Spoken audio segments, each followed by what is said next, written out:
pas que des thérapeutes.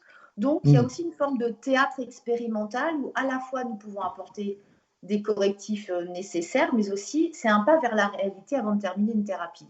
Donc là, j'ai à peu près répondu, c'est-à-dire qu'à la fois pour moi, la thérapie de groupe, ça peut être les derniers moments d'un accompagnement thérapeutique avec ce pas vers la réalité. Il y a le one-to-one thérapeute patient, et puis le groupe, et ensuite la réalité absolue.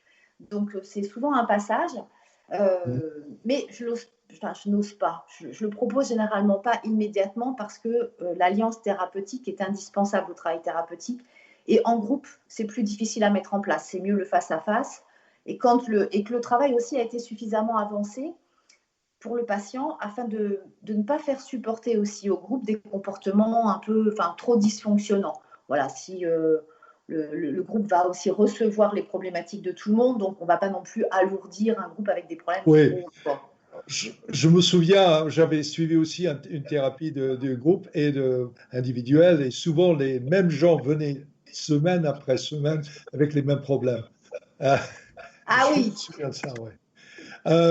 Sur mon retour en Amérique après 20 ans passés en France, j'ai remarqué que le mot issue avait remplacé le mot problem ou problème dans l'anglais de tous les jours. Et si l'on regarde dans le dictionnaire, issue comporte deux sens. Numéro 1, point de discussion. Numéro 2, problème. C'est comme si en utilisant le mot issue en anglais, les problèmes disparaissaient. Par contre, une des expressions les plus fréquentes dans la langue française, le problème c'est que, plus un verbe négatif, le mot problème est bien présent. Or, la PNL est une méthode de psychothérapie américaine à la base. Comment traitez-vous la négativité en France et en français? Alors, moi, Richard, je pense quand même que je dois avoir des origines inconnues mais américaines. Parce que moi, le mot problème, je le laisse aux Français aussi. D'accord. Je préfère le mot issue au mot problème, et pour plein de raisons. Alors après, on dit aussi que les problèmes existent pour que nous trouvions des solutions. Bon, donc on va dériver un petit peu vers du positif. Mais surtout, ce qui se passe, c'est que le cerveau ne connaît pas le négatif. Donc à partir du moment où on émet une phrase avec une négation ou avec un mot négatif, l'image, la représentation mentale que le cerveau va faire, ça va être la phrase sans le négatif. Donc si je dis je ne veux plus fumer, pour les addictions, je ne veux plus fumer, le cerveau a comme image fumer. Le ne veut plus n'existe pas. Tous les mots négatifs, donc c'est compliqué comme objectif, je ne veux plus fumer, sachant qu'à l'intérieur du cerveau, il y a fumer. On va faire une expérience là. Richard, pensez à une girafe. Vous fermez les yeux et vous pensez à une girafe. D'accord, je fais, ouais. Et surtout, vous vous concentrez et regardez, cette girafe ne porte pas de chapeau jaune. Porte pas de chapeau. D'accord, voilà. je vois que le coup. Mais on va avoir 80% des gens qui vont voir le chapeau jaune. Donc, la négation ou le mot négatif renvoie au cerveau quelque chose de concret, mais sans la négation. Donc, c'est un problème, là, pour le coup. Vous voyez, c'est un problème, ou en tout cas, ce n'est pas une stimulation cérébrale qui nous permet d'aller mieux. C'est tout l'inverse. Notre cerveau construit les images mentales, et pour atteindre son objectif et trouver des solutions, la visualisation positive, le pouvoir de l'intention sont des forces qui sont très utilisées en préparation mentale. Donc voilà, je préfère le mot issue. D'accord. Pourriez-vous, Valérie Mété, parler de la difficulté de changer son caractère dans le cadre de la psychothérapie? J'ai lu un article il y a 40 ans, How People Change, du professeur psychothérapeute Alan Wheelis, qui a expliqué combien c'est difficile de changer. J'ai remarqué aussi que dans les groupes de psychothérapie auxquels j'ai assisté par le passé, c'est ce que j'ai déjà mentionné, les différents patients avaient beaucoup de difficultés à trouver une solution à leurs problèmes. Vos pensées là-dessus? Alors, je vais être un petit peu décalée par rapport à beaucoup de thérapeutes. Parce que moi, je ne pense pas que dans la thérapie, il s'agisse de changer.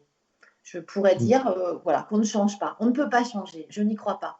En revanche, ce que je crois que l'on peut faire, c'est se réparer. D'accord.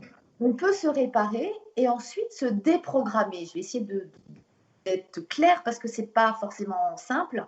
Mais pour moi, on va se réparer, se déprogrammer, puis se reprogrammer. Alors, parce que quand on se répare, donc on fait le travail sur les parents, on fait le travail sur les croyances, on fait le travail sur nos traumatismes, voilà, on va les aborder, réparer. Même si on répare, nos ancrages réactionnels face à une situation émotionnelle connue vont se remettre en marche.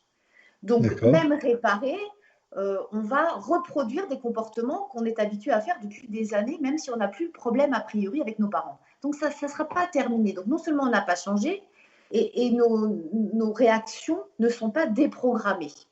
Bien souvent, quand la personne vient en thérapie, ce qu'elle souhaite, c'est ne plus ressentir une émotion désagréable, comme elle le fait quand elle consulte.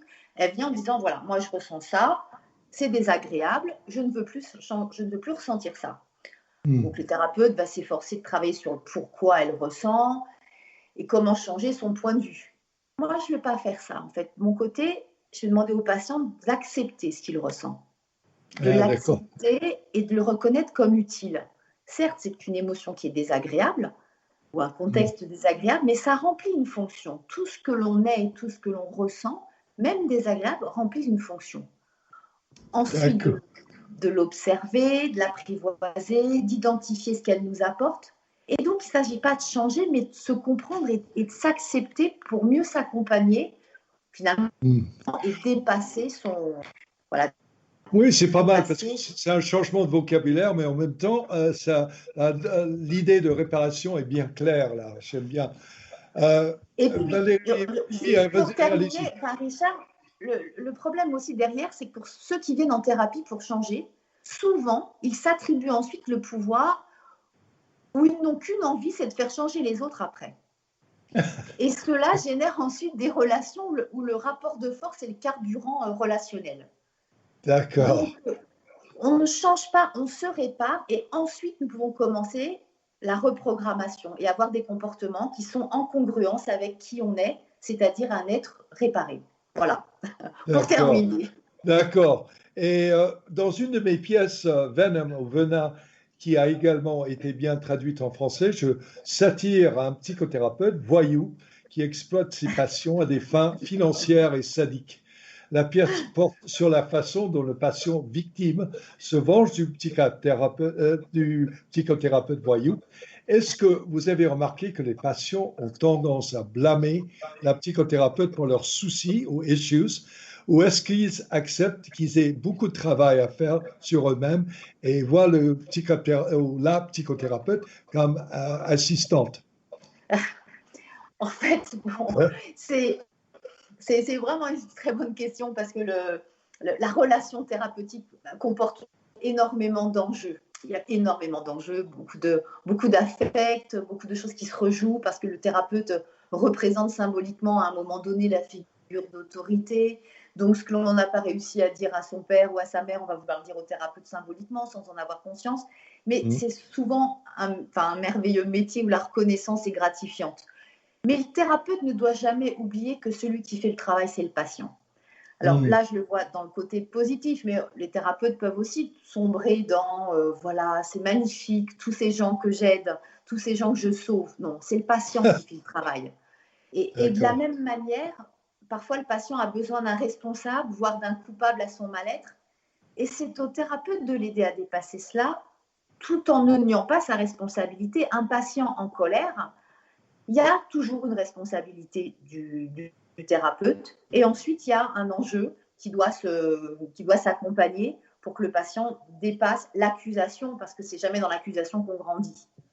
Et l'accusation nous prive de nos ressources puisqu'on ne se positionne plus qu'en victime. Et si on n'est qu'une seule victime, on peut être une victime momentanément, mais on est surtout un être qui souhaite avancer. Voilà.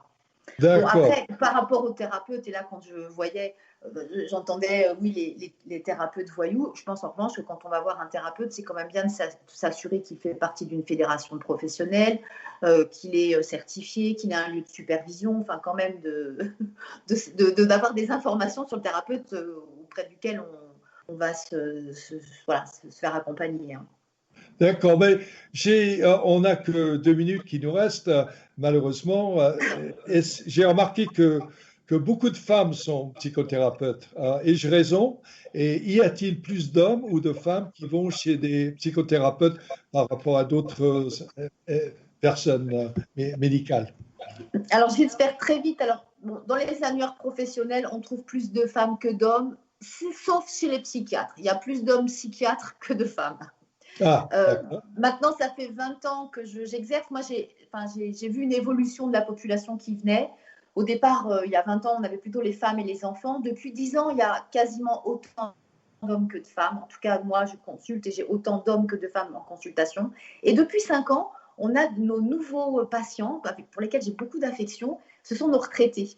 On a les retraités qui franchissent le seuil des cabinets et qui s'accordent la croyance que rien n'est jamais trop tard et que surtout quand c'est pour aller mieux plus longtemps, eh bien, on a le droit aussi d'aller consulter en senior. Voilà. D'accord, mais pour les psychothérapeutes, c'est plutôt les femmes toujours, non? Ou non? Oui, pour les thérapeutes, thérapeutes, oui, il y a plus de femmes que d'hommes, sauf en psychiatrie, il y a plus d'hommes psychiatres que de femmes, mais oui, il y a plus de femmes. D'accord. Est-ce que, on est presque à la fin de la séance, est-ce que vous pouvez résumer, certaines choses que vous aimeriez résumer, quoi? Écoutez, résumer tout ce que je viens de dire, moi, si ce n'est de partager avec vous que depuis 20 ans, c'est un métier qui me passionne toujours autant, c'est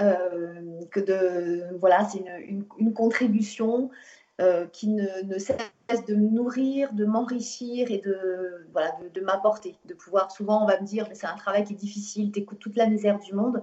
Et je ne l'ai jamais perçu comme ça. J'ai toujours, moi, au contraire, vu des gens s'apporter de la vie. Et je crois que quand on voit des gens s'apporter du bonheur, de la vie ou du bien-être, on peut qu'aimer être passionné par son métier. Donc, vous ne regrettez pas le fait que vous n'êtes pas devenue chanteuse? Non, mais je chante à côté, mais à titre vraiment amateur. D'accord. Malheureusement, on est presque à la fin de la séance. Je voudrais remercier Valérie Mété pour sa présence aujourd'hui. Je rappelle pour nos auditeurs que ces émissions peuvent être entendues sur beaucoup de supports Internet, y compris iHeartRadio, AHA Radio, Spotify, societybitesradio.com. Il faut cliquer sur Cultural Presenters, Global Culture et Curmudgeonly Yours ou sur podcast richardbonte.com. Je m'appelle Richard Bonte et c'est la fin de l'émission. Merci beaucoup Valérie Mété. C'est moi Richard qui vous remercie. Merci beaucoup. Merci. So I'd like to thank our guests for being on Curmudgeonly Yours today. And please, if you like what you heard, send me an email to richard@richardbonte.com. And if you didn't, please keep your comments to yourself. Remember, this is Richard Bonte and Curmudgeonly Yours on Society Bites Radio, where everything is what it seems, nothing is what it seems, and what is not said is often of most interest.